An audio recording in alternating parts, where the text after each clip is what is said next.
Welcome in Wednesday edition Oxford Exxon Podcast. Chase Parham, Neal, McCready, Clark Ford Studio here with you today.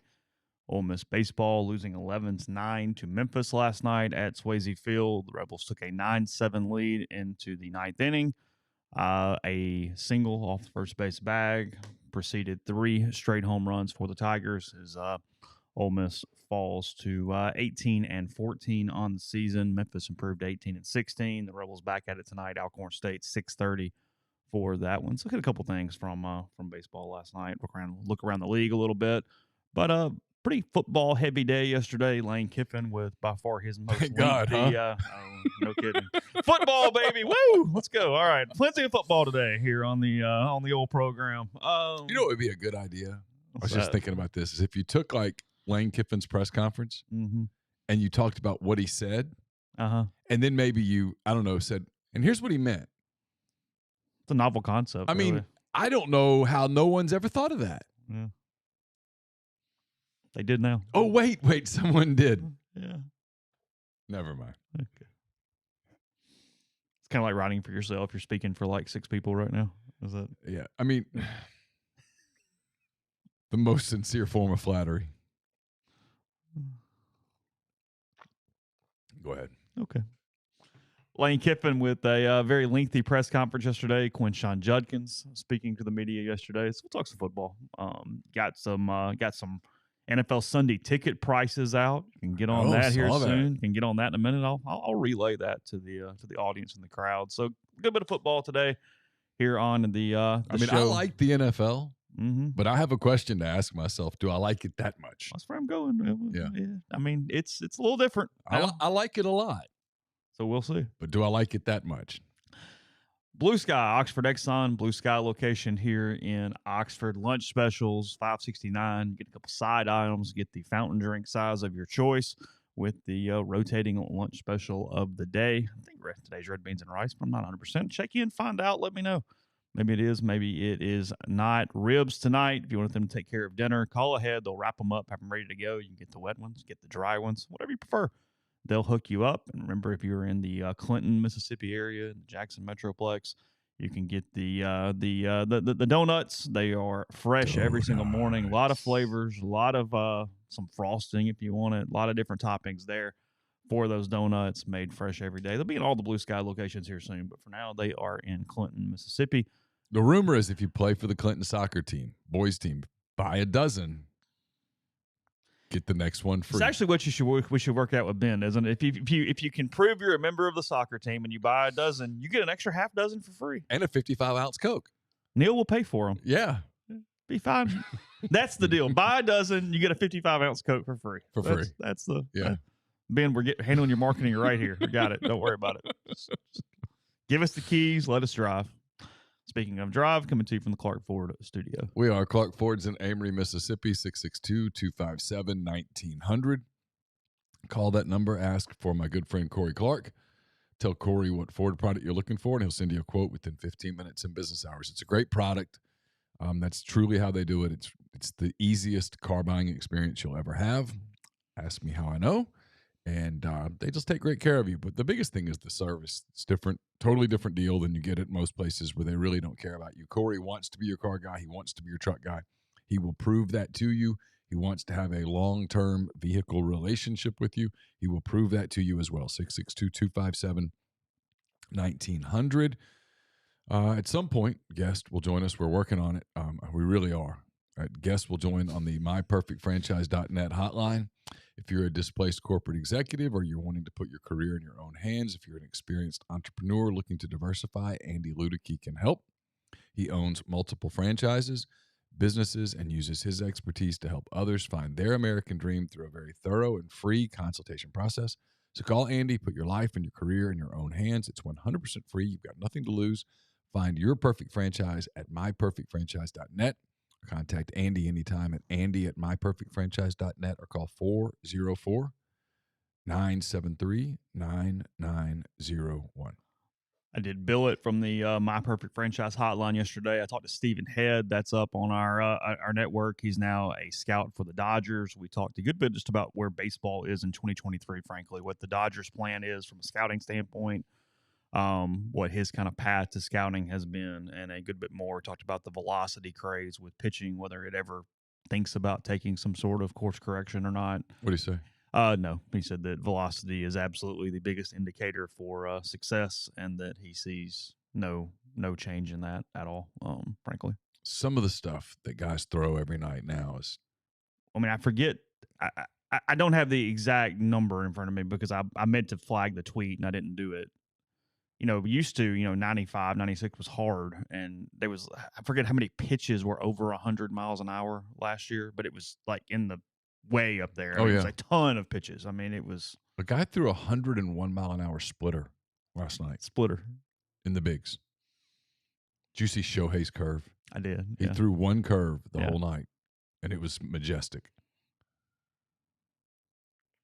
Matt Olson last night hit a ball 118 miles an hour out for the Braves on a home run. There have been 10 players in the StatCast era hit home runs of at least 118 miles an hour.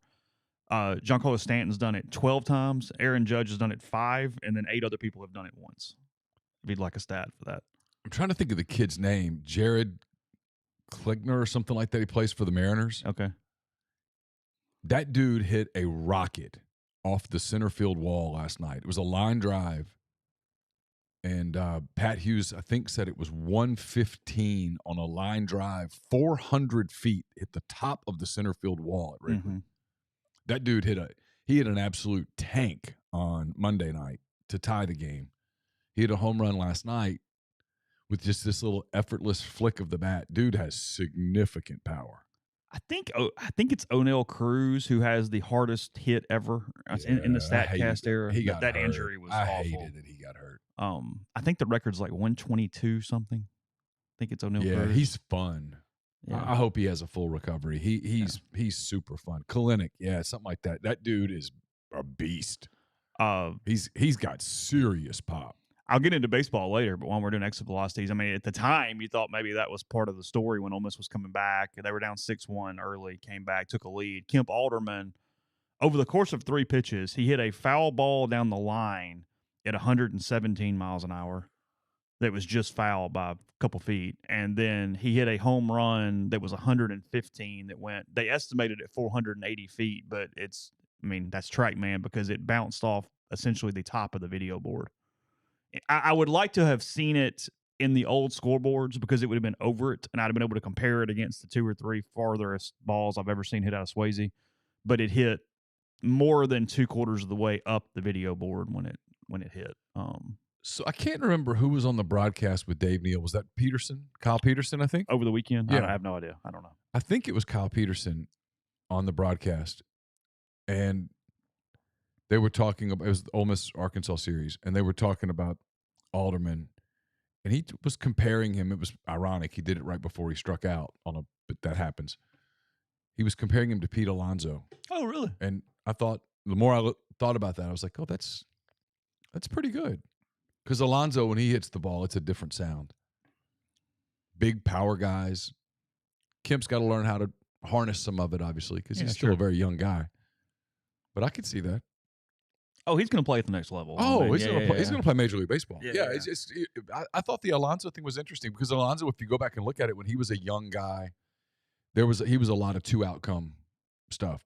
Could just hit it to the nearest state. Mm-hmm. Struck out a lot, and has curtailed some of that and has become an elite Major League player. And I wouldn't be surprised if Kemp did the same thing. Yeah, I've had kind of the rich man comp of Schwarber, but Alonso makes some sense.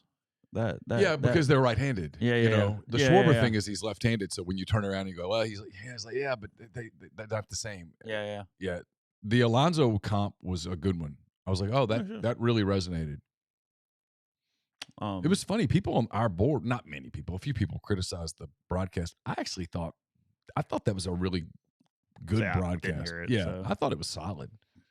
They're not broadcasting to an Ole Miss audience or to an Arkansas audience. They're trying to broadcast to a regional/national audience, and you've got to tell stories. And the fans... You also have to realize that it is a TV game because a lot of people are still streaming the same way, but it's going to be called differently than like last night, which is an in-house Ole Miss ESPN broadcast. Exactly. Because I listened to the calls when, and I don't mean this is a criticism at all, but I listened to the calls when Memphis hit the back-to-back, and it was Richard and Keith. They're not going to have the same energy of Ole Miss doing it against LSU on a local broadcast. You know what I mean? Right. That's a completely different animal there in that. Right. So, anyway. Patrick Wisdom. Maybe. I don't know that Wisdom has that kind of pop. He's a good player. Wisdom's proving a lot of people wrong on a daily basis. Cubs third baseman. Yeah. Hey, Cubs got a shot. Cardinals are in last place, so I mean, you're Yeah, I mean, the Cardinals 3-7 right now through 10 games. This is just a dream come true.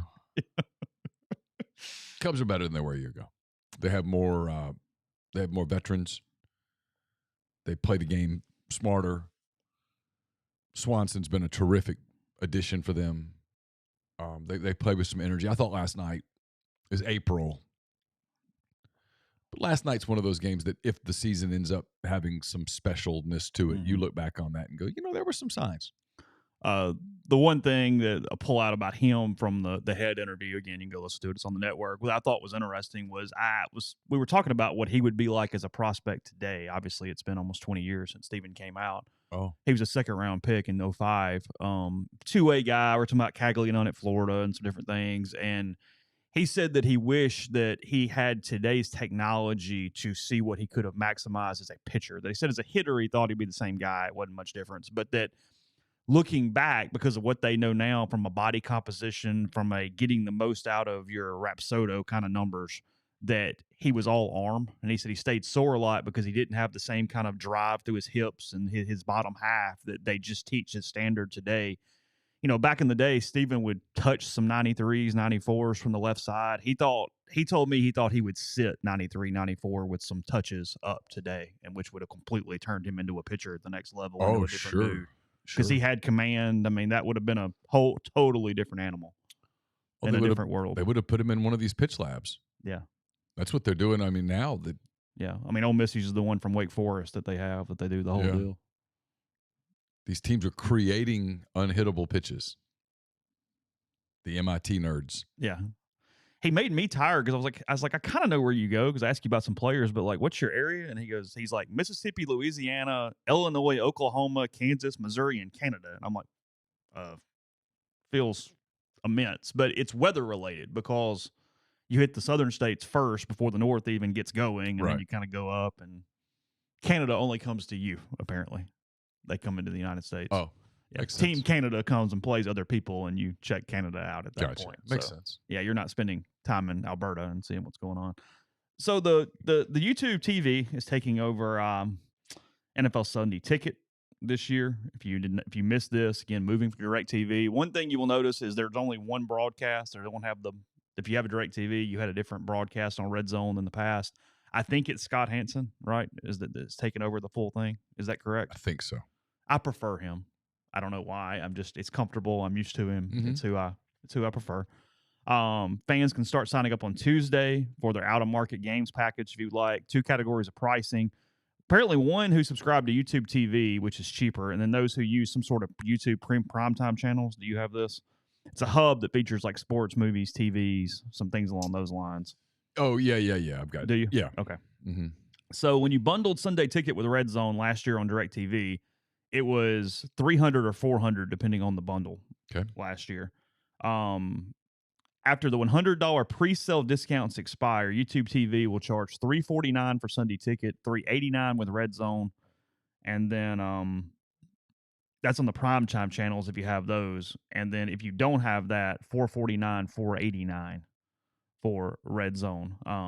Before June 6th, you can get $249 and $349 on YouTube TV. Oh. And then $50 more with Red Zone. So they're pushing early before June 6th here. It's a pretty substantial decrease. You're talking about $349 instead of $389. I mean $489. So $140 off. So if you're gonna do it, go ahead and do it. Go ahead and do it. So a little more expensive. I wonder if I could write a note to the you could to the IRS that goes, "Hey, listen, I'm not paying this entire bill today. I'm gonna save $349 because I'm gonna go ahead and pay for my Sunday Ticket." Think that would go over well? Well, you can write off Sunday ticket. It's absolutely necessary for the podcast. Well, that's true. It's a business expense easily. I mean, well, there's no doubt about that. That wouldn't be one of the 100 weirdest things that you potentially could write off. That's a no-brainer. That's true. There you go. That's a write-off. Yeah. 489. Research. Got to get that Packers-Colts game. What you talking about? The Seinfeld was just write it off. No, it's free. You write it off. Yeah. No, look, it is more expensive. All this a la carte stuff, if you really want a lot of crap, I guarantee all the streaming services I'm spending more than I spent when I just had Dish or DirecTV. Yeah. Yeah. It's not even close. I mean, I use Hulu TV for my normal cable, and I bet I'm paying over $100 a month because I've got everything. Like, I've got so much stuff. Don't watch half of it. No. Still, I'm back in the same problem I had beforehand before I cut the cord. Well, but here I am. Every month we pay for HBO Max, and I keep asking why. And I guess the girls are watching stuff on HBO Max, I suppose. I've got 2 or 3 things on HBO Max I really want, so I will pay for it even just for those things. It's not efficient, but it is what it is. You got Paramount Plus that Carson can watch soccer. Yeah, sure. Just got stuff. There's a lot there. See, I need Sunday ticket because if I'm into the Saints, the problem I have, and this is even different than before, when I was with Max South or whomever else, I would get Tupelo and Memphis local stations. Well, Tupelo is a Saints market. Memphis is not. So now that I've gone to Hulu TV, I only get Memphis local stations. That's a Cowboys market, not a Saints market. So I very rarely get Saints games on normal television. Look, if you want to enjoy the NFL, truly enjoy the NFL, watch teams, watch everybody, you need the package. Otherwise, you're sort of stuck with you're stuck with Cowboys Titans. Yeah. And then you get the national games. And look, it's not bad. It's not bad. Yeah. It's still a great There's product. worse markets. But if you want to enjoy. Are you a flip around or are you a leave it on red zone? So I'll put 2 TVs and I'll put one on red zone and one that I'll turn on the game that I'm most interested in. Okay.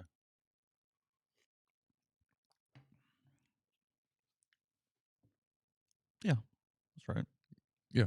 One stays on red zone and then one's on the game.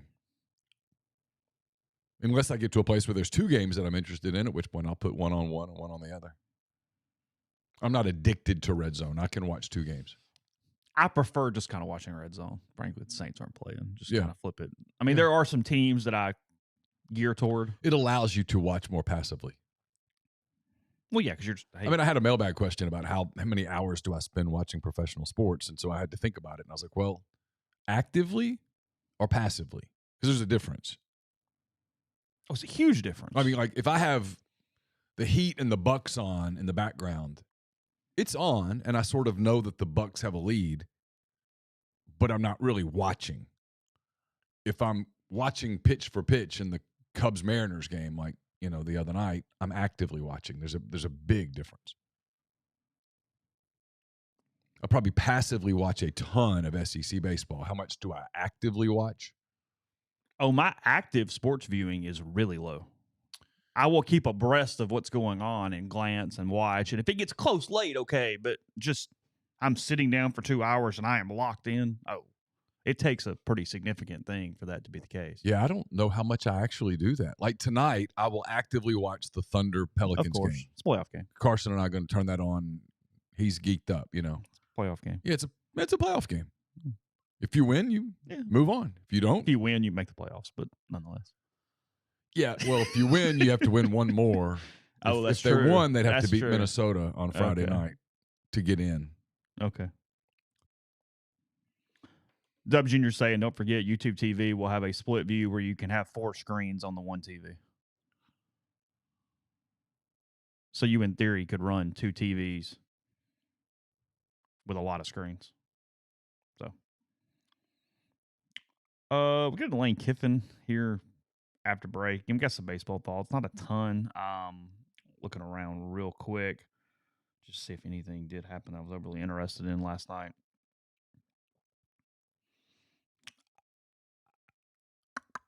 Auburn loses to Georgia Tech 12-8. Clemson beat Georgia 8-1.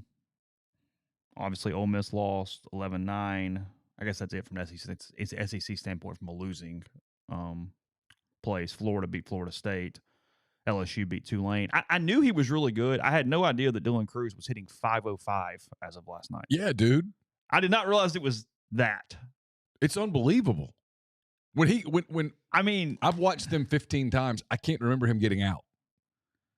I'm being a little facetious, but dude doesn't get out. It's the damnedest thing.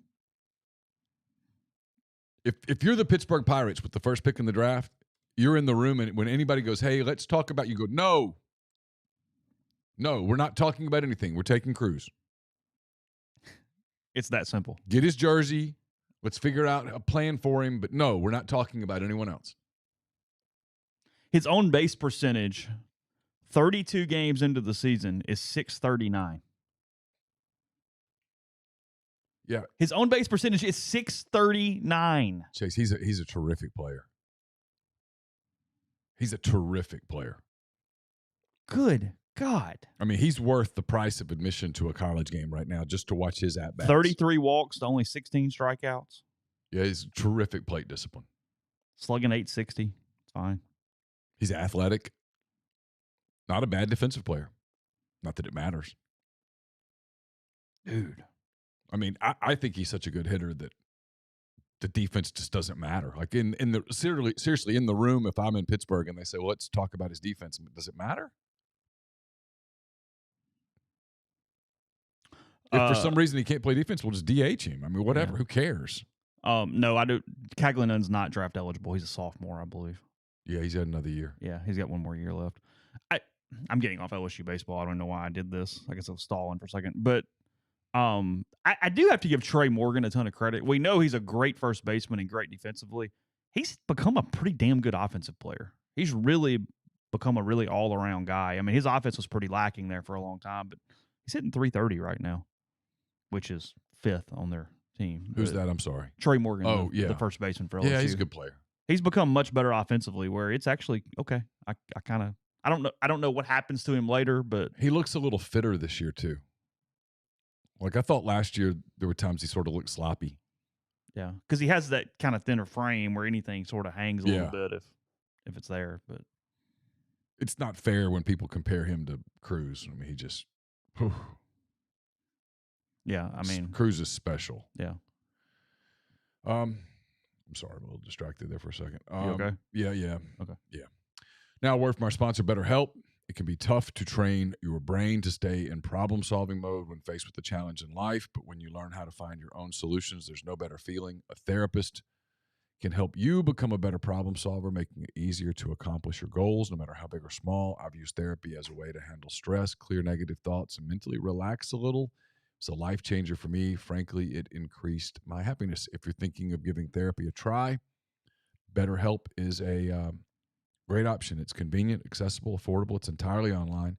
Get matched with a therapist after filling out a brief survey. Switch therapist anytime. When you want to be a better problem solver, therapy can help get you there.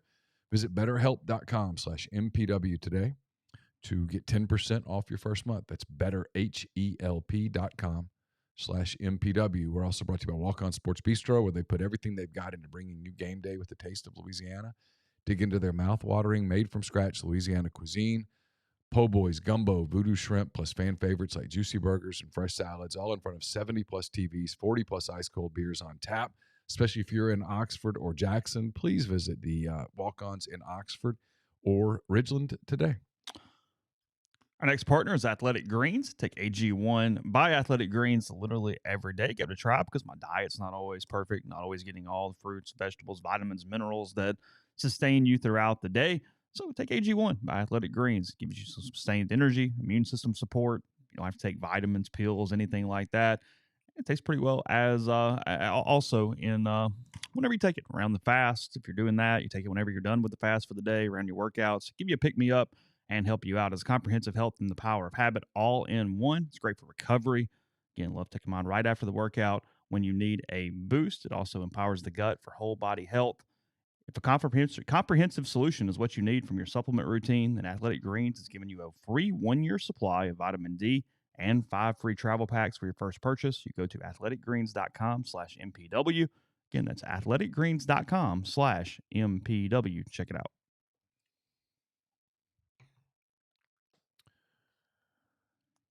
You okay? Yeah, Okay. I'm good. Podcast also brought to you by G&M Pharmacy, 662-236-2222. They deliver locally in the Oxford area, and they offer MedSync to fill your prescriptions the same day each month and take care of you. One trip to the pharmacy, one delivery. You have everything you need when you need it with G&M. You can also transfer your medications very, very easily. One phone call, they take care of the rest. They will handle it with your community pharmacy. So whether it be Tyson Drugs in Holly Springs or G&M in Oxford, that's 662-236-2222. Jump into baseball a little bit. Football a little bit. So Lane Kiffin, long interview yesterday. 18 minutes.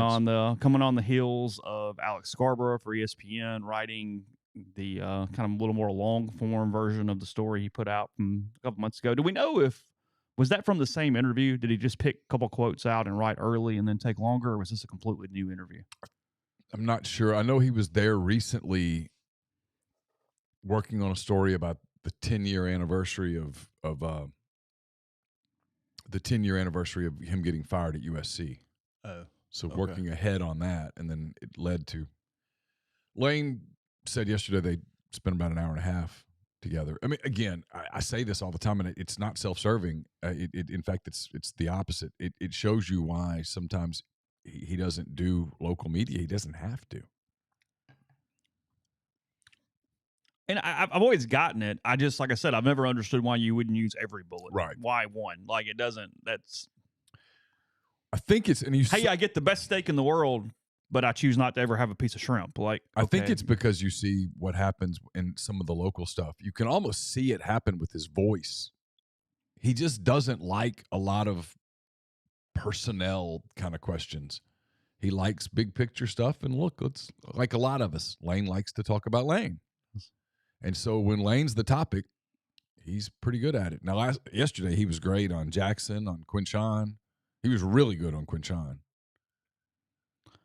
I mean, there's a lot there, but this him talking about that decision process last year is really interesting. He keeps it. Anyone who doesn't think there was anything to it, I don't know how you can read all of this, listen to Lane Kiffin, and think, oh, there was nothing to it. God bless you. We talked about when the Auburn thing happened, he ends up signing the extension with Ole Miss. Ole Miss coming off the weird end of the season that Lane had to get some capital back, that he had lost some capital in the fan base. It was nowhere near the same as when he won 10 games and went to the Sugar Bowl and the whole Matt Corral thing.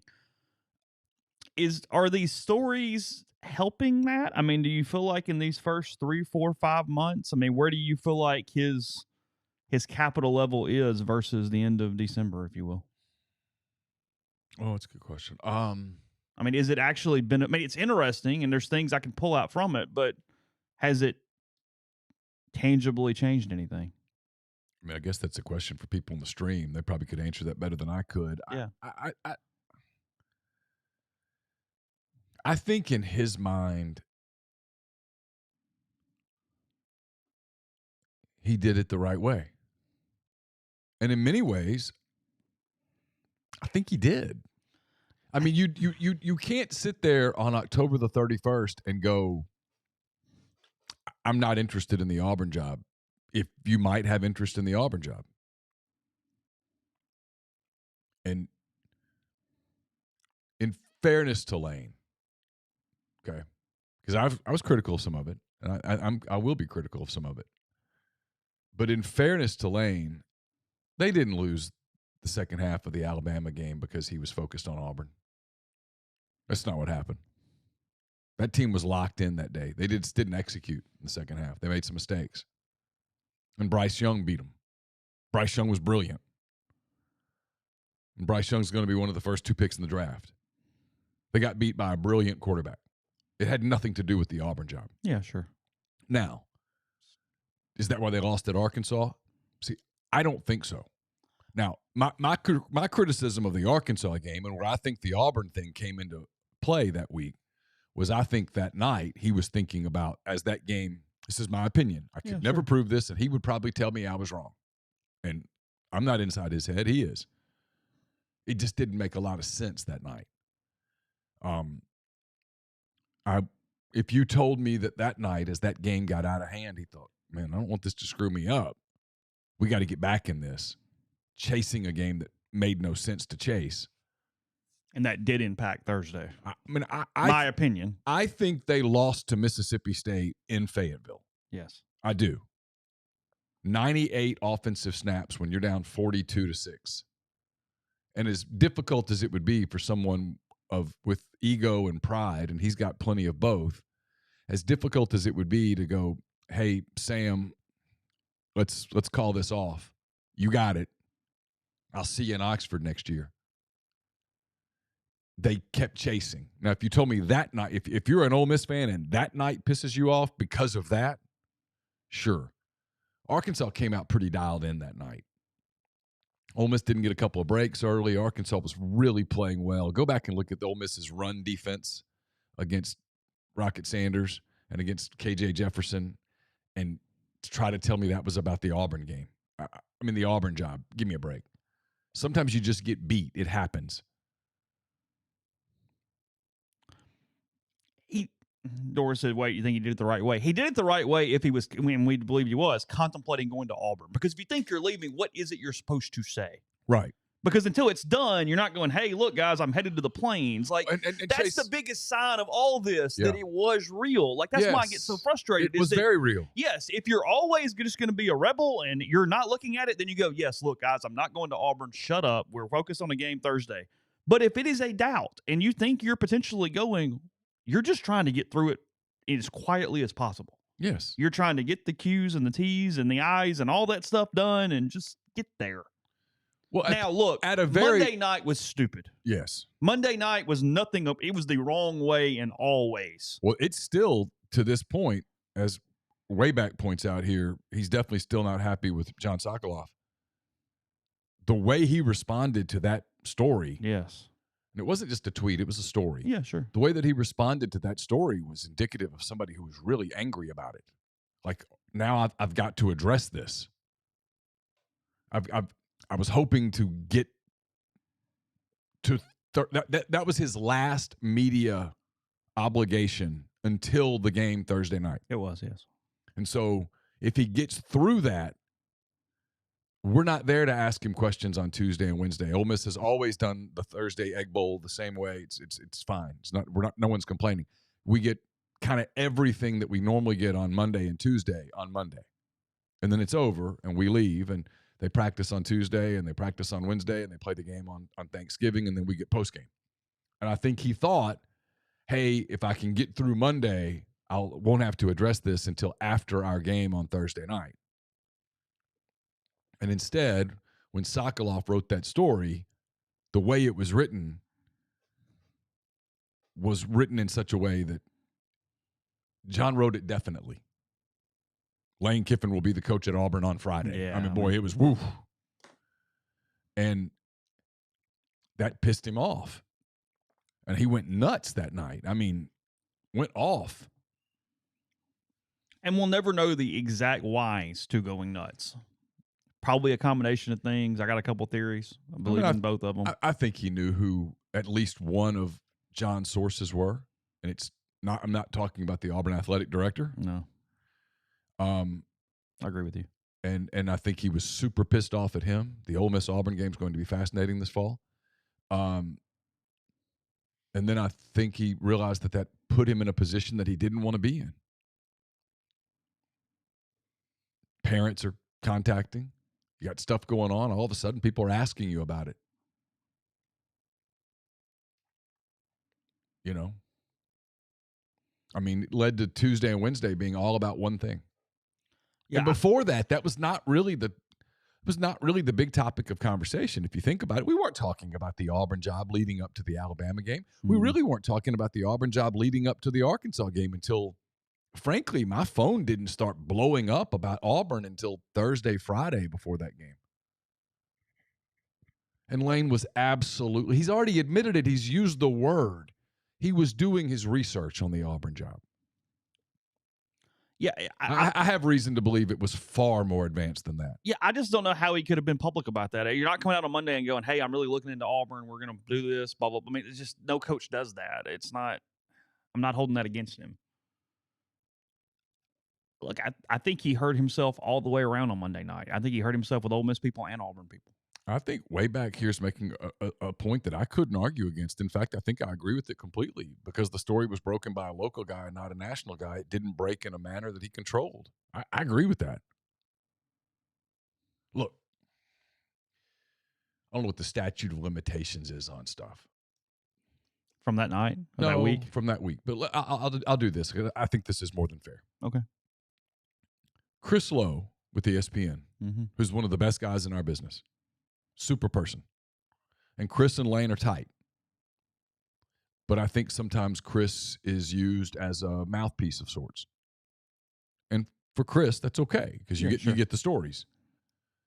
Chris had every intention of being in Auburn Friday, Saturday, Sunday of that weekend following the Egg Bowl.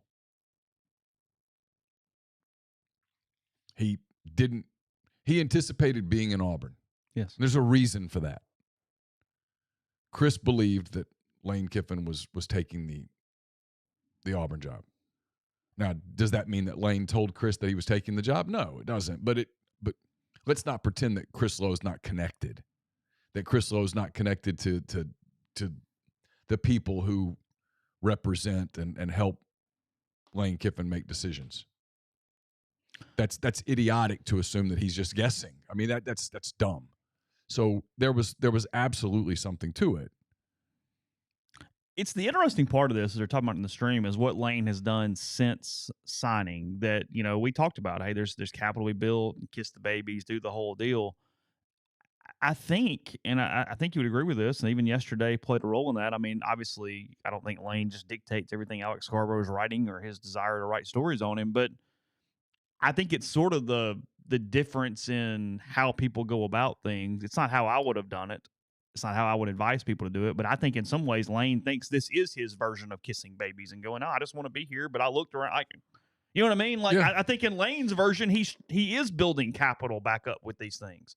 Is that true? I don't know. It's still a little weird to me, but I think Lane would tell you that's what he's doing right now. Yeah, I think you're right. That this is hey, I'm telling you, I want to be here as of right now. I mean, seriously. It was one of the funny lines yesterday. It shows you can't predict the future. I was like, oh God. Well, I know. I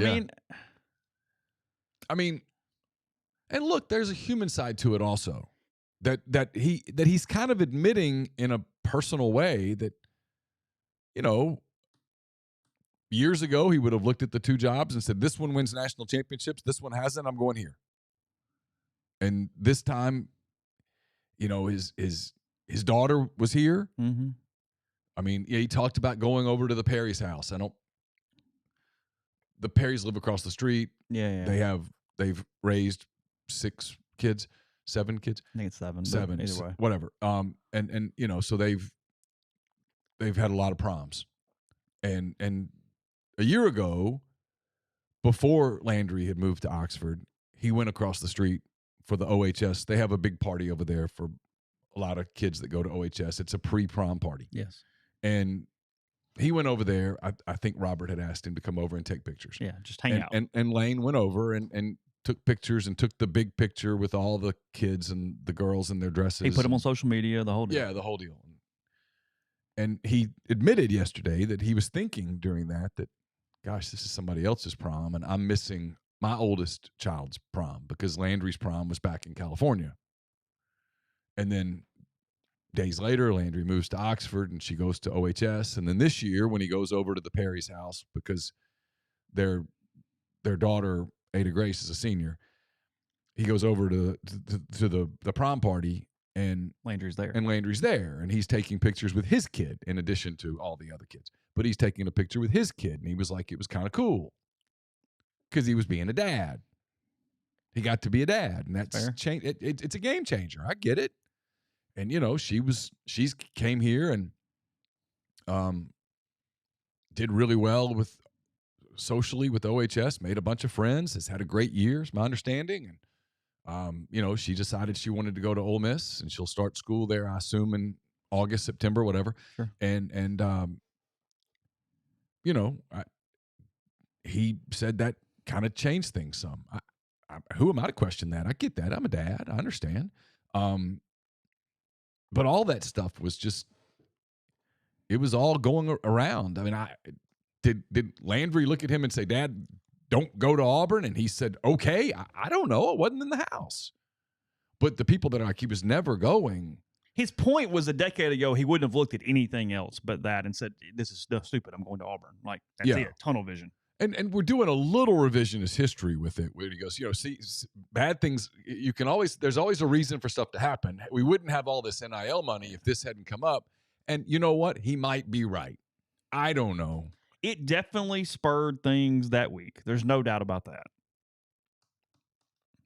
There's no doubt. Ginger says it's the guy dating the girl, and the guy says, people don't understand why I'm with you, but I'm here. Well, there is that part of what Lane says every time. He's going, I mean, look, I know they never won anything, but hey, we're giving it a shot.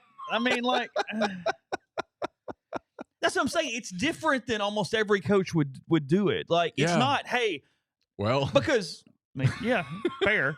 But my point is, like, a lot of coaches get up to the podium or the lectern and they go, hey, look, we really like it here, but I'll tell you, it has the resources to win national championships. That's our goal. We're here to win, and we are here because the resources and all are here, blah, blah, blah, blah, blah, blah.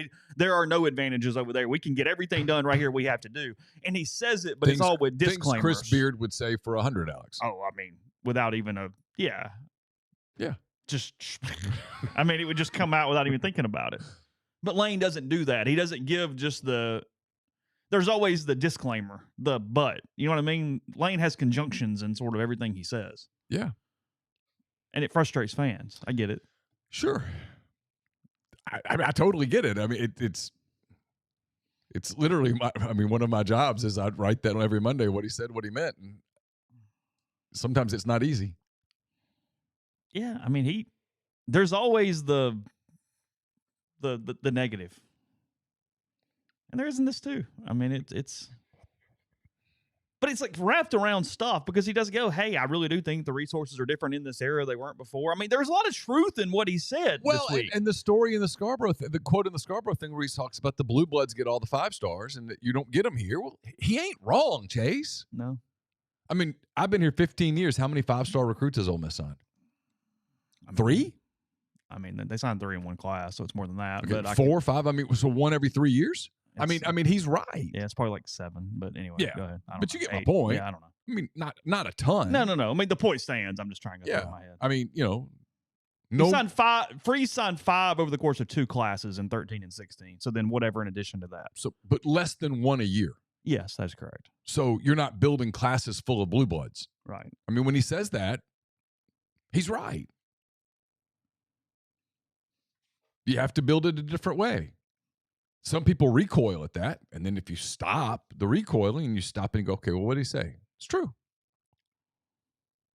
It's true. You got to do it a different way. And so he goes in there's some things about the NIL and transfer portal that he doesn't really like, but that it's proving to be advantageous for him. It's made Ole Miss more desirable and more competitive than in the previous system. I mean, he's not wrong. And he says that about Mississippi, and he's right. We've heard that before. Yeah, that's been a odd recruiting advantage for Ole Miss coaches over the years in multiple sports. It's just get them here. They're almost kind of shocked because it's not what they heard, and then the kids are told by other coaches and stuff, hey, it's Mississippi, man. It's redneck. They hardly even have electricity. Oh, and they're racist. Yeah, you won't feel safe there. That's the stuff that they hear. Well, if that's what everyone tells you, you believe it, and then you show up. You show up, and you're like, oh, where's? Yeah, I'm confused. Yeah, and before you know it, you go, oh, they were all lying to me. Why were they lying to me? Yeah, because they didn't want you to see it. Yeah, I mean, there's several schools that are in that boat. Mm-hmm. Look, from a fan base standpoint, this thing's fairly simple. I'll get to that after the break. But we do that. The podcast brought to you in part by the Ole Miss Athletics Foundation. Morgan Wallen bringing his One Night at a Time tour to Ball Hemingway Stadium, April 22nd and 23rd. It's the Saturday and Sunday of the Ole Miss LSU baseball series. Tickets for both are still available. They start at just $78 to purchase. Visit morganwallen.com.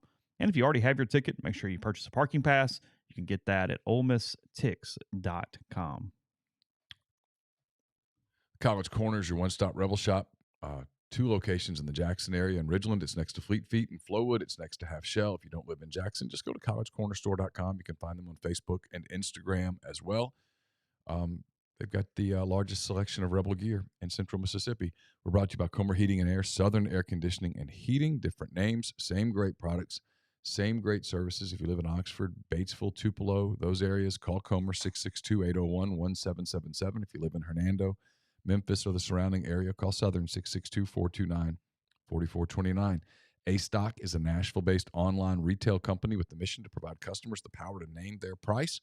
All items start at just $1. That's right. Every item starts at just $1, no matter what the retail value may be. So shop now at astock.bid. That's ASTOCK.BID.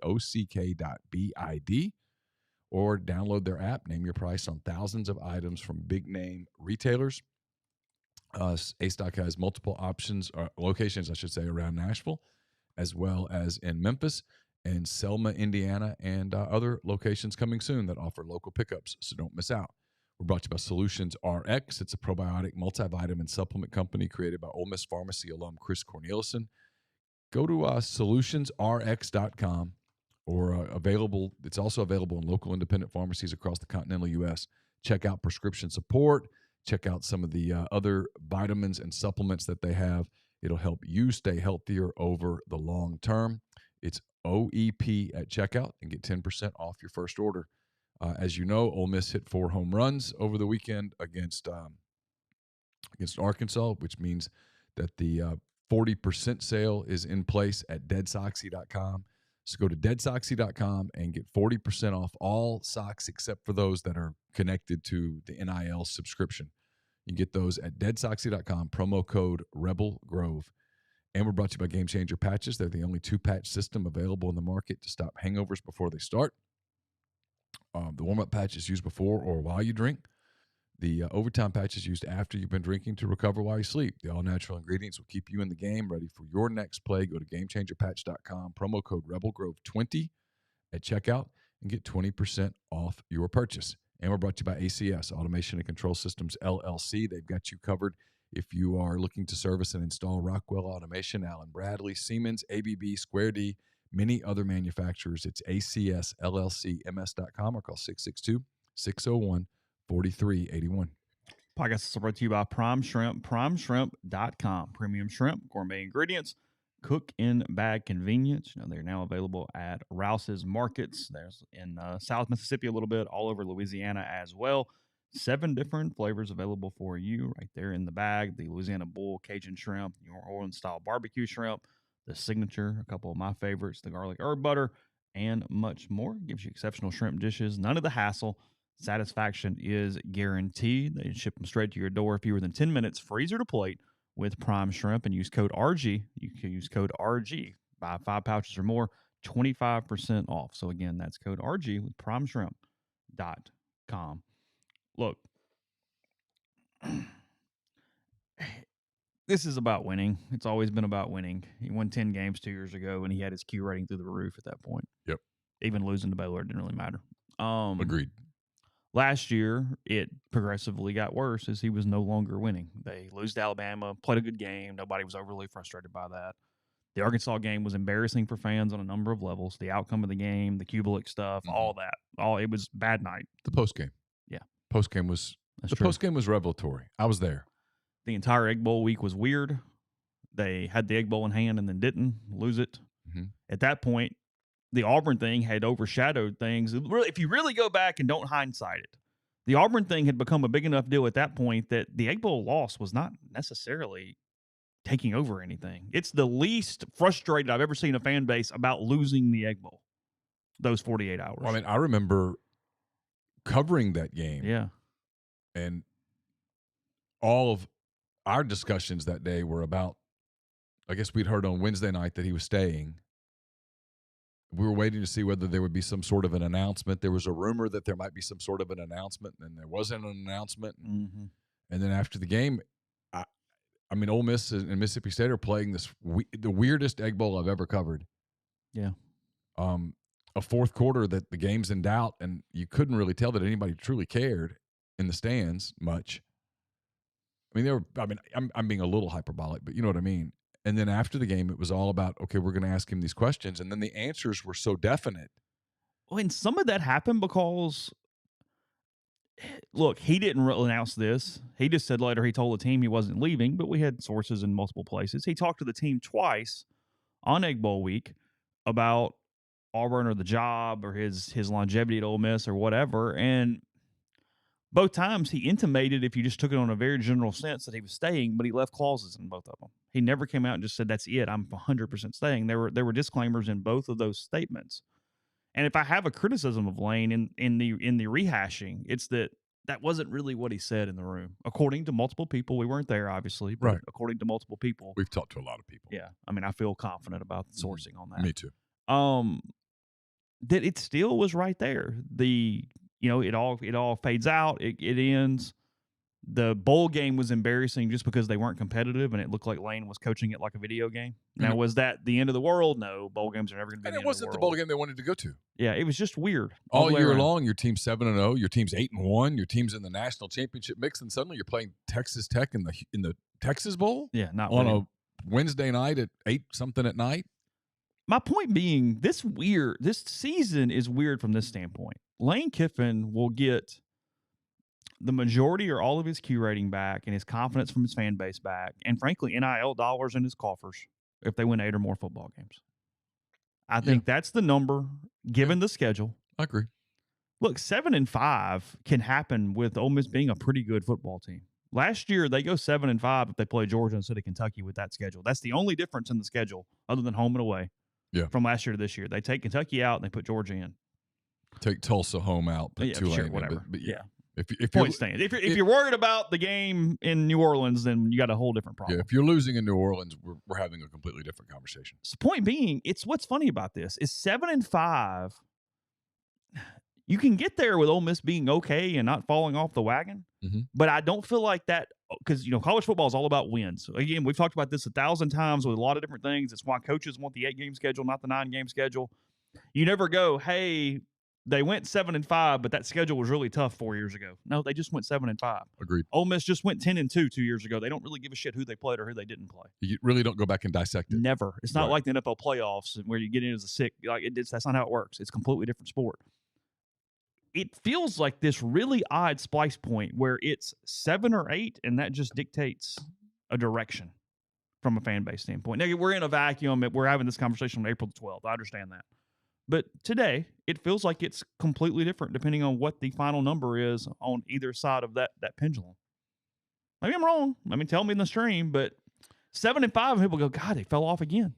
8-4 became 7-5, and you go, well, they played Georgia. Excuses, you lost to Arkansas again, or whatever you did. Sure. Whereas 8-4, you go, oh, happy damn.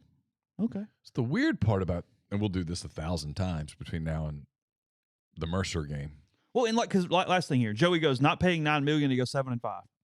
A lot of fans are going to have that opinion, but this is something that's relevant here. Should that be how it works? Probably. It's not. You're paid for past performance as much as you are future performance. It just is. If Ole Miss wins every game that its head coach makes more than the opponent and loses every game that the opponent makes more than Lane Kiffin, they go 8-4. It's not like you're guaranteed 10-2 because he's making $9 million a year. They play 4 teams who are paying their coaches more than you're paying your coach. That's 8-4. It's Bama, LSU, A&M, and Georgia. That's right. Yeah. So I mean, it's a weird argument. I mean, Mark Stoops isn't going to get fired making 8.6 because they don't beat every team. You know what I mean? Like sure. It just isn't. Now again, does that make sense from a business standpoint? Is that smart? No. So Stoops is an interesting comparison. Because in many ways, Ole Miss and Kentucky football are kind of similar. Yeah. Real quick, Ginger says there'll be a large faction that complained at 8-4, and she's right, but I can't listen to that. I mean, 8-4 with the schedule is not a bad season. No. I mean, come on. No. I'm not going, hey, 9-3 is the bar or you're stop. That's set yourself up for 24 when you can make the playoff. Have a good season. Here's to the point I think maybe you're sort of making, and if you're not, no, go ahead. Say no, we got time. You're an idiot. The difference with Stoops, and I'm not saying Lane should do this because I don't think being someone that you're not is ever the best strategy in life. But Stoops is super involved and invested in Kentucky, in the state of Kentucky. He's getting paid for that in a way. Yeah. I mean, he's got the bourbon company. He's big into the horse racing. He's kind of out and about a lot. People know him. He's been actively involved in Lexington to the point that, now I think people there for the longest time were like, he's going to leave. And now they're like, he's not leaving. He's going to stay. People thought he's going to be the next guy at Iowa, and who knows? Maybe he will be. But, Sure. But in his contracts and stuff, he's been able to sort of put a lot of that away. And in a way that, Lane hasn't really done. One of Lane's problems in this is that it wasn't just the Auburn deal. It was that after 2000, his name popped up in this job and this job and this job. And again, the next year, this job and this job. The Miami job, people talked about it. And then the Auburn thing comes around, and I think it was the first true threat, but it didn't feel like the first true threat. Yeah, it's true. And Stoops kind of stopped stuff in its tracks. And it might be because Stoops can't get the job. I mean, was Stoops really a candidate at Auburn when they hired Harsin? I don't know. But, his name popped up, and he's like, I'm not going. I'm here. It's a different approach. And now, look, if you win enough games, nobody really gives a shit if you're going and lighting Christmas trees. Oh, no. I mean, it No. doesn't matter. That helps you when you're not. It's the one thing I'm interested to see. And I don't know whether this is the year that it happens, but it will eventually happen. You talk about fan capital. So here's the answer to your question, I think. Because fan capital's never been more important because of NIL. Sure. It's tangible. I think my answer to you, and I've had to think about it for a minute because I'm slow and distracted. I think my answer is, what's his response the next time that his name pops up on a job? And we don't have the answer to that. Because a lot of fans go, okay, great. I appreciate it. We love you. Now go win games and don't do that again in December. But until he does or doesn't. And now, look, all these jobs some of them have been very much his fault. Not all of them have been his fault. He just gets associated with stuff sometimes because of who he is. Sure. I mean, if Lane Kiffin literally spent time deflecting every job that some hack on the internet compared him to, he would never stop. But okay, let's give an example. Yeah. I don't know whether this is realistic or not. Who's the cat at Miami Cristobal? He is, yes. Where it looks like it's a failure? Yeah. Okay. Say Miami gets off to a 2-5 start. It's a disaster. Yeah, sure. There's 12 people at the game. And Miami goes, you're out. Take your money. Haul ass. We're hiring Coach Parham as the interim coach. We're conducting a national search. Everybody conducts national search. Yeah, national search. And the media's first name is Lane Kiffin because clicks. Ben in Boca, blah, blah, blah. And blah, so blah, suddenly he's sitting there on the late October on a Monday. Ole Miss is getting ready to go play wherever. Yeah. They're 6-2. And I get the mic and I say, hey, Lane, there's an ESPN story that links you to the Texas A&M job. Do you have any comment? I mean, to the Miami job. Yeah, sorry. sure. Do you have any comment? If his answer is, look, I don't, it's flattering that these things come up, and I don't talk about these things during the season, that's not going to go over well. It's where he's put himself in a weird spot is that this time he's got to go, I'm not going to Miami. I'm the Ole Miss coach. I love it here. Anything short of that, people go, oh, God, here we go again. And then anything that happens on the field that goes adverse gets blamed on that. Yeah. And then the Capital, to answer your question, the Capital's Yeah, gone. I'm not going to Miami. My focus is on Arkansas this week. That didn't go well last year. We got work to do. Right. Okay. Cool. No, he's getting dissected more than almost any coach gets dissected in these situations where they go, okay. Yeah. Whatever. And I think he likes the attention sometimes. And so now when you he believes it's positives for his own program and himself. Sure. Well, I mean, I think he's convinced himself, and in many ways, I think he's 100% right that all of that stuff led to people panicking and going from, hey, we're way behind on NIL to we're ahead on NIL. But the stories on ESPN are not going to solve it or fix it if he gets linked and does it himself at the end of the season. And I mean, Ole Miss goes 8-4, and then you have another week where it's is he or isn't he going to take some gig from a fan base standpoint. Yeah. No, he needs to take a year off from it. Yeah. He needs to take a year off from it. I know. That's what I'm saying. Needs to just be the Ole Miss coach for a little bit. That's what I was thinking to myself. And if he's 7-5, he will be. I mean, that is the thing in this. I mean, it takes a win. It takes a substantial record to get jobs that, because look, Lane Kiffin's Venn diagram of places he would go and would pay him more than Ole Miss is paying him is very small. Dude. I mean, that's a tight bubble right there. So small. Yeah, it's not like, oh, there's 28 jobs over here. No. And some of the places aren't hiring. Making $9.5 million. Some of those places just probably aren't hiring Lane Kiffin. I think it's like $9 million, but whatever. Yeah, it's 9. It's 9 on average. Yeah. And so if you factor in, he's probably going to want to raise at his next place. Yeah, typically they don't take $3 million pay cuts to leave the SEC. I mean, that's not typically the Let's move. talk about the number of schools that pay $10+ million a year. They have short conversation. I mean, won't take long. How many of those places are? I mean, he is a top 10 paid coach right now. Yeah.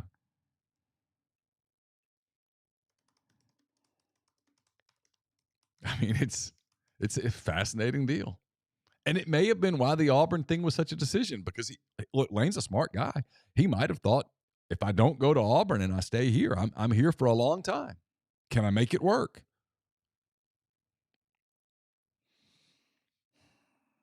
It's fair.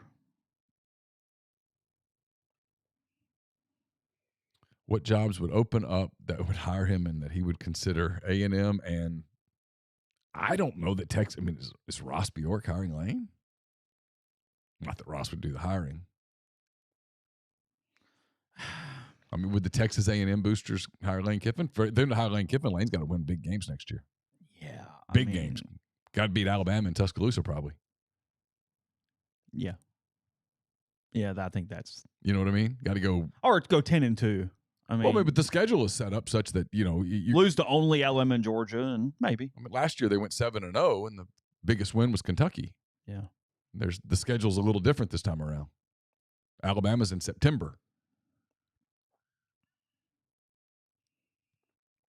I mean, according to whatever this is, Lane is the 9th highest paid coach in the country today. Again, I'm reading from the internet. Who knows? But okay, the job's ahead of him. Yeah, because again, probably not taking a pay cut. I wouldn't think. Matt Rule at Nebraska making $9.25 million. And Lane's not going to Nebraska. He was born there. I mean, they tried. Come on, that popped up at one point. They didn't even try very hard. I mean, can't wait for Fresno to open up and going, hey, come home. Ohio State, Ryan Day, $9.5 million. I mean, Lane and anyone else would want that job, but the list of people that would want that job if it opened up, what was that? What happened? I don't know. I thought I saw like lightning or something. Oh, really? Yeah. Mel Tucker, Michigan State would love to have that bitch back. Yeah. That's buyer's remorse there a little bit. Lane's not going to East Lansing. No. It's cold. He couldn't. I mean, Lane is not coaching in the Big Ten. You guys don't understand. It was like 57 out there the other day, and we make fun of Jeffrey, and Lane's worse. He's bundled up, and he'll admit it, that the players are fine. I'm the one freezing. He's not going to East Lansing, so move on. No way in hell. No chance. LSU. Hell, Brian it was one Kelly, of the reasons he didn't want to go to Arkansas. It was. And I've been to Arkansas a lot over the last 4 years, and it can get cold. It can get cold, but it's hot there a lot. Go ahead. Not hot enough. Brian Kelly, $9.5 million, LSU. Oh, I mean, he'd kill for that job. Yeah, so would 100 coaches. Yeah, it's not relevant. Lincoln Riley, we've been there, done that. Yeah. It's probably not happening again, no matter what. No, I don't think so. Feel pretty good. Is Cliff Kingsbury their next coach? That's potential. Kirby Smart. Duh. I don't think he's the next guy at Georgia. No. Dabo Swinney and Saban. Yeah. Those are the coaches ahead of Lane Kiffin. Those are the jobs. Dabo's not leaving anytime soon. I think he's a Clemson lifer at this point. The list of coaches that will want the Auburn job when Saban leaves in 27 years is lengthy. Everyone wants that job.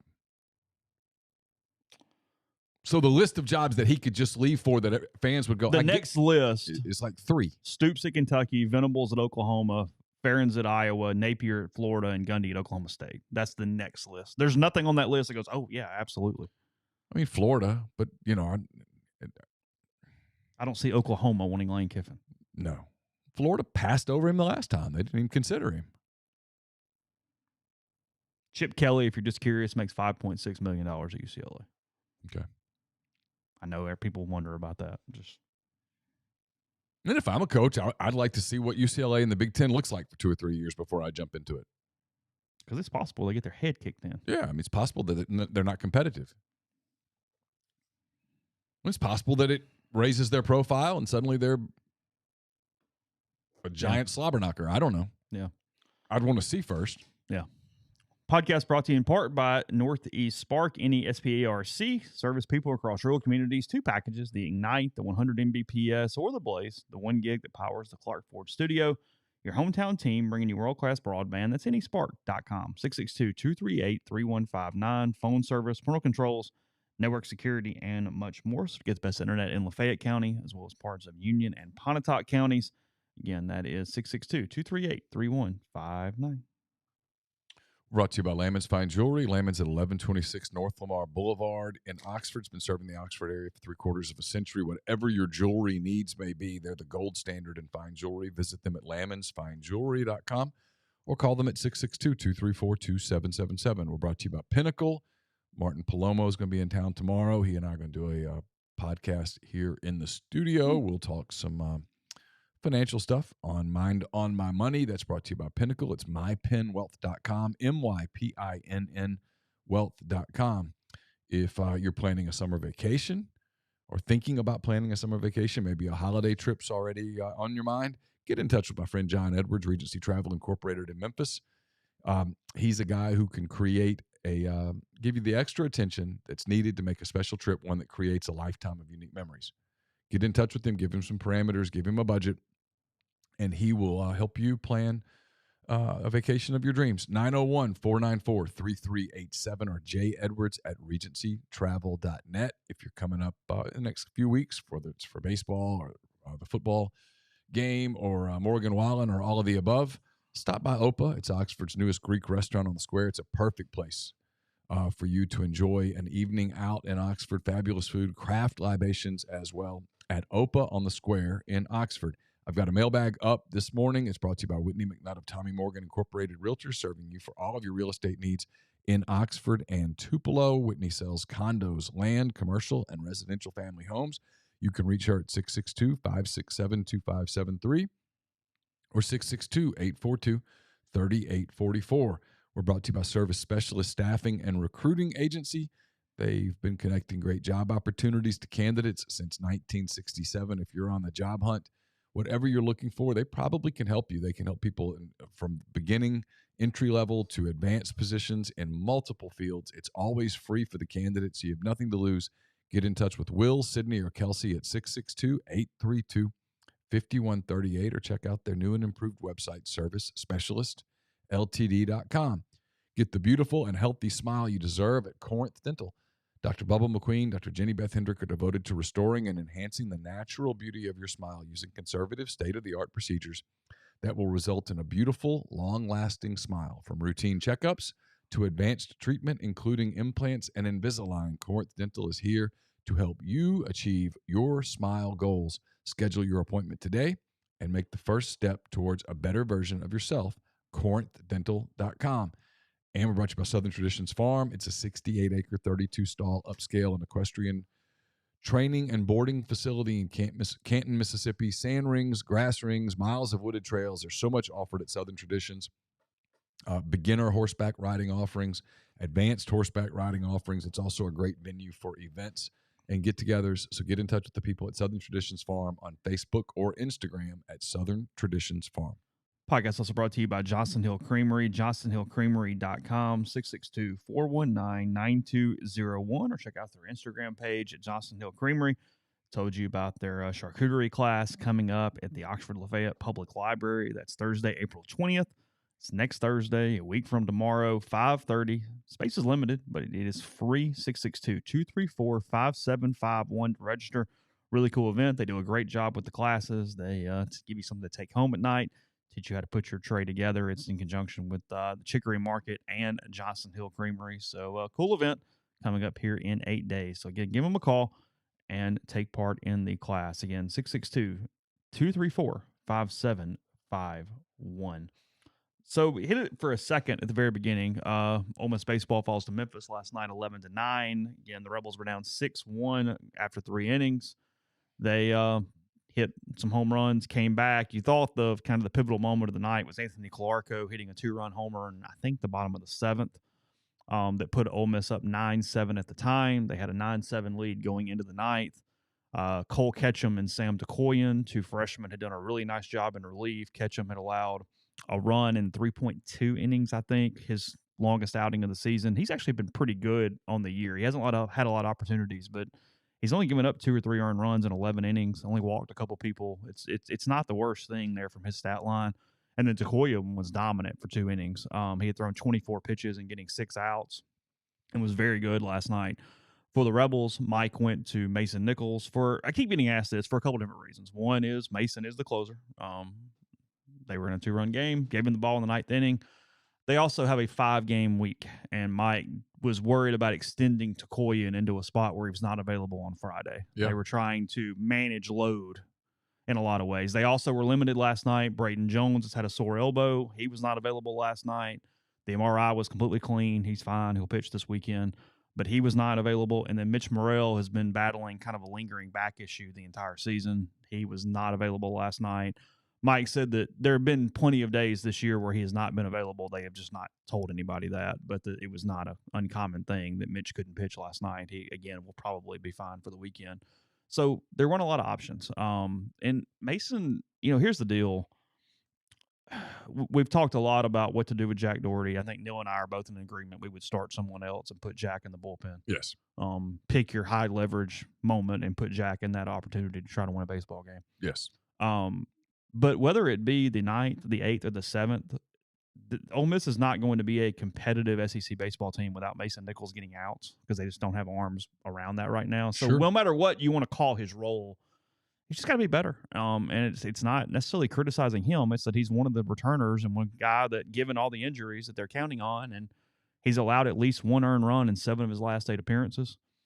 He got behind in the count last night. Mike talked about that's what happened. I mean, it wasn't something shocking or out of the norm. It was that you get behind and you put a fastball in the middle of the plate against the top of the lineup and they hit it out of the ballpark.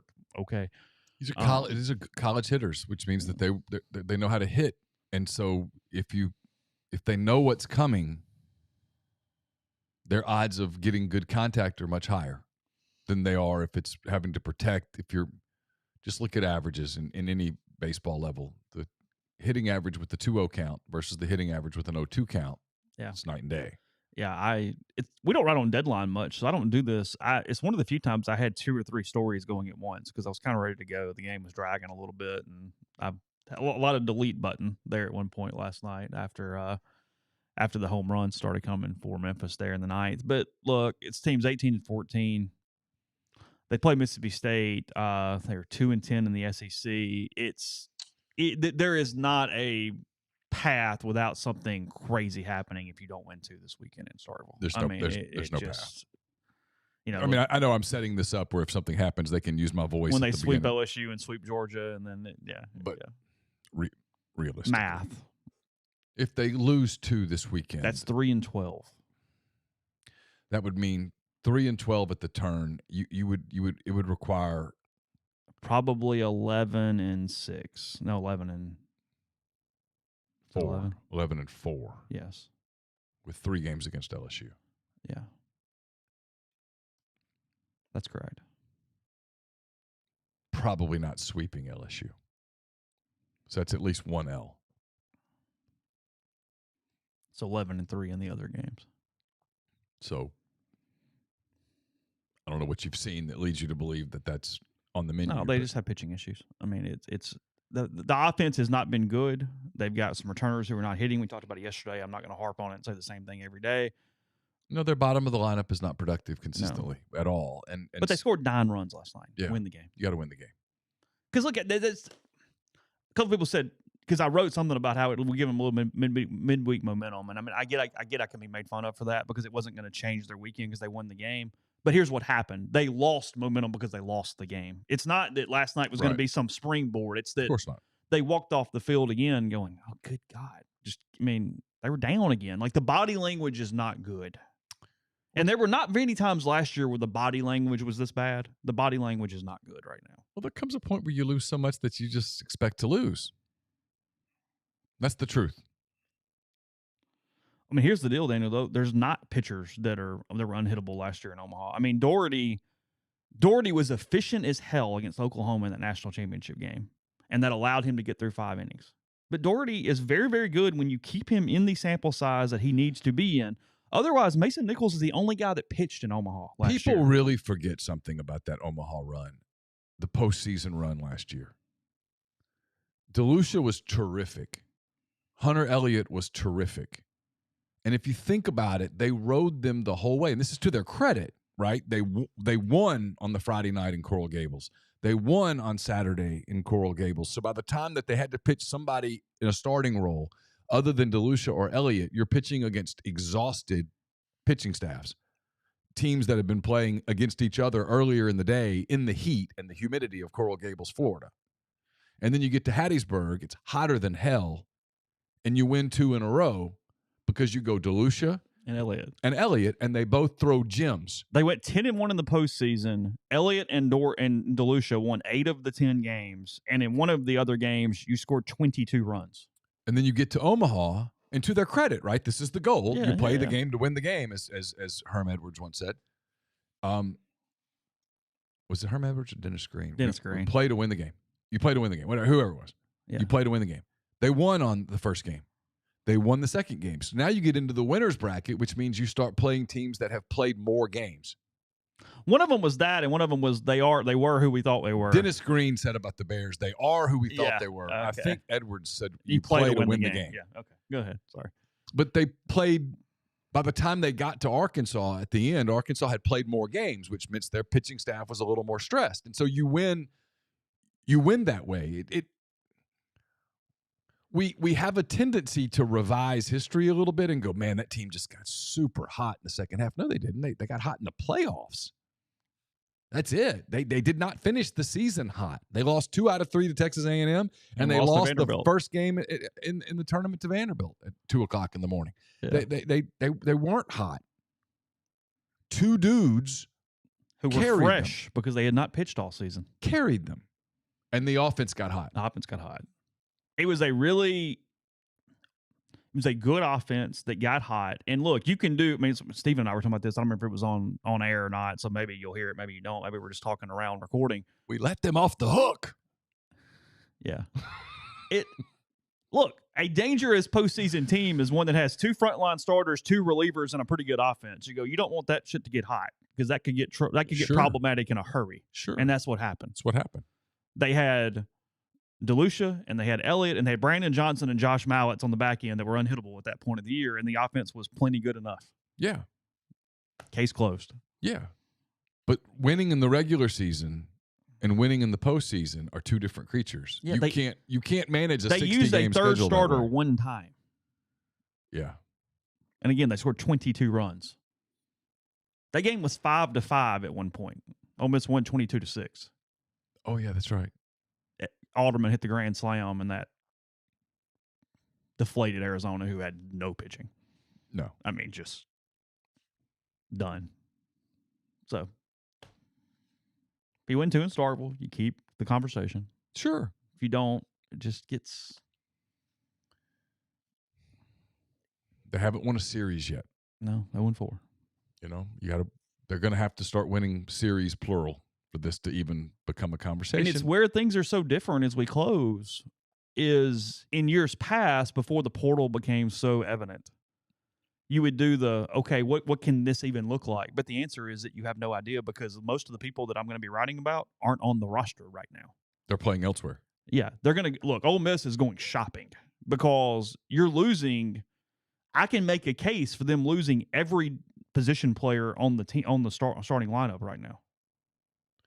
Every one of them. Replacing that shortstop is going to be work. I mean, I don't think people understand how good Kemp. he is. Yeah. And offensively, Calvin. Yeah. Calvin Harris is having one hell of an offensive season. Oh, yes. There's no question. I mean, that's the thing in this, too, is they've got Alderman and Gonzalez and Harris right there in the middle of that lineup. And Ethan Groff has been completely fine. He's been fine. He's a really good player. Yeah. He's better defensively, against credit for it, because he's pretty smooth out there and he doesn't have to recover. He just gets to the ball. He has a lot of Gonzalez in him. Yeah. Kind of clean, just nice and smooth. Defensively, kind of reminds me of Bousfield a little bit. Gets pretty good jumps. Yeah. And just sort of moves. Yeah. But, yeah, I mean, look. Well, the SEC has some really good defensive outfielders. They do. They really do. I mean, he's so quiet and this team is not winning, but Jacob Gonzalez is putting a year together. Like, it's a stud, dude. It's really, really good. I mean, if you're sitting there picking 4th, 5th in the draft, someone's got to convince me not to take him. They're going to have the question of, can he play shortstop? That's the question. Yeah. I think he can. But your point is, let's say this weekend, this is journalism 101. We always refer to it as you have to write the obituary. Let's say they get swept. Mm-hmm. I don't think they will, for the record, but let's say they do. And it's done. You're 2-13. It's over. There's no way to you can write the obituary, but there's no way to write okay, what's next? No. Because who knows? Got to wait for the portal. You got to wait and see who gets in the portal, who else goes after those guys in the portal. The portal's super competitive now. Yeah. When LSU got eliminated last year, their beat writers automatically didn't go, well, let me tell you, Tommy Tanks and Paul Skeens. No, they had no idea. So you go through in that scenario, 5-6 weeks of not sure what's going to happen. Something. Going to get somebody. Got to get some dudes. And, I mean, even as sourced as Chase is, he's not going to get a lot from what's happening in the tampering portal. Nobody's going to hand him that. So yeah, here's the 10 guys we're tampering with right now. Well, let me tell you who we're talking to. Yeah. No one's doing that. Because that's honor among thieves. Because it's like, yeah, there's guys on their roster that are getting tampered with. And they're like, well, we probably can't say anything because we're tampering too. Mm-hmm. We'd like to say something about those sons of bitches, but if we're honest, and that's the end of that. So it's impossible to know where they go from here. And so when people go, next year's going to really suck. Good, but how do you know? You don't know. It's where I have a mailbag question about this, and it's what has changed about college sports. And frankly, I think it's one of the reasons that women's basketball is becoming more popular is there's less portal activity, and it's starting to increase. But there's more continuity. I think they stay year over year. There's more. I mean, frankly, the WNBA business model is so bad that they're better off finishing their eligibility. Yes. I mean, Caitlin Clark could make more money at Iowa than she could make for the Phoenix Mercury. Is it Mercury? Yeah. How about that? Good job. Who's the Lynx? Minnesota. Oh, I think you're right. New York Liberty. Are they still going? Yeah. Chicago Sky. Look at you. I run through a little Connecticut Sun. Which is not what you think of with Connecticut. Is that because of the Mohegan Sun, the huge casino in Connecticut? Is that why they're named that? Things I don't know for 1,000, Alex. I think so, though, right? I think maybe that's so. Right. I Yeah. don't know. So okay. I don't know, but yeah, I mean, there's the roster's going to look completely different. I mean, look, I was talking to a non-Ole Miss coach a couple days ago, just laughing about portal and tampering and whatnot, and he was talking about that there's a player in a mid-major that they're in on. Non-Ole Miss people will tell me this because I don't cover them. It doesn't matter. And he's really good friends with the coach at that mid-major, and he's going, you feel like a jerk because you're basically taking his kid. But here's the truth. That kid's leaving either way. So right. If you don't take him, he's going to Arkansas or Texas or UCLA or where the hell ever else. So at the end of the day, when you want to get Glad and Noble, you're just killing yourself. Because he's still going. He's not staying at insert Sunbelt team. So, get after it. There is no... No, you got to. Yeah, there is no loyalty here. But it's why coaches don't really bitch about the tampering portals because they're tampering. Yeah. It's why.